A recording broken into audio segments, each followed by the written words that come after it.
And with that, I would like to introduce our first teller of the evening. His name is Mark Goldman.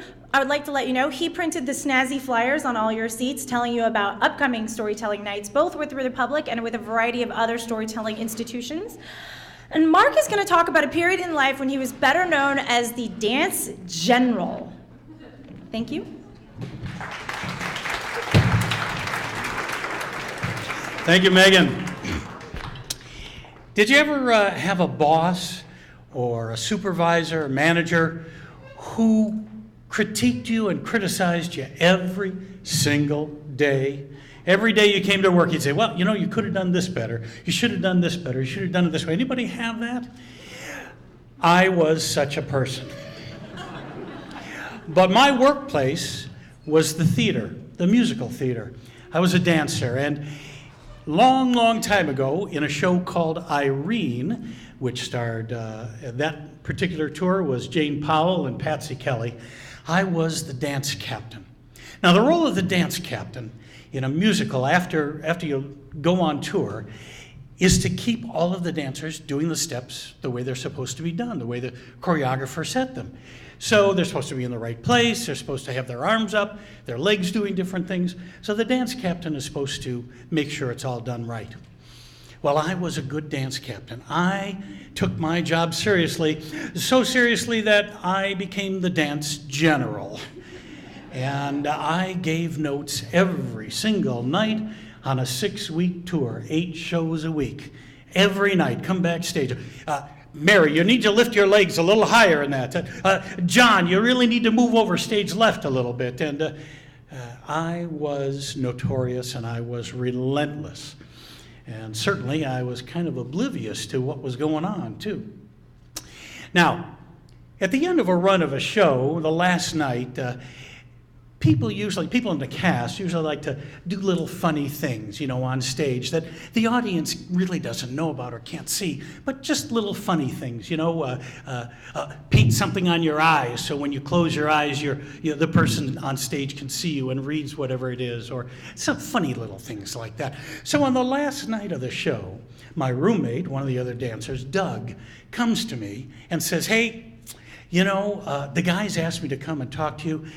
We want to do something a little funny tonight.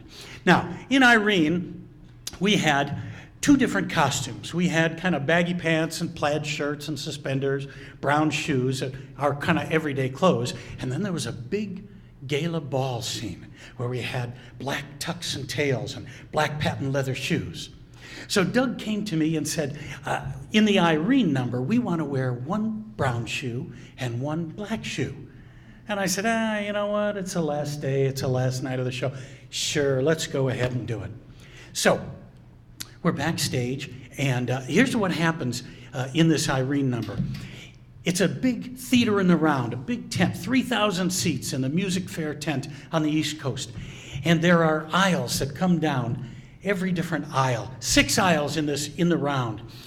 And in the Irene number, there are 6 boys, and we'd come down 6 different aisles, 2 at a time. We would crouch down real low. And then when our cue came, 2 of us would stand up and sing our note, and then the other 2, and then the other 2. So we'd go, ha, ha, ha, and then we'd walk forward, ha, ha, ha, and start our dance. Boy, this is it was not quite a wobbly stage like this. We'd start our dance and we'd sing our song. So Doug and I are in the dressing room. We're putting on our shoes and I say, hey, Doug, does it make any difference? Right or left, brown, black? He says, no, just either one. So I got my shoes on.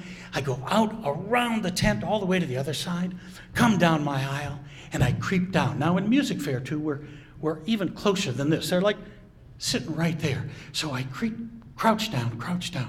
And our cue comes, and then we stand up. Ha, ha, ha, ha.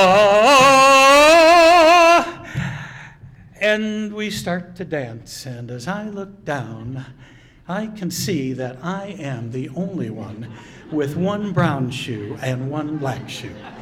Yes, they had finally gotten me.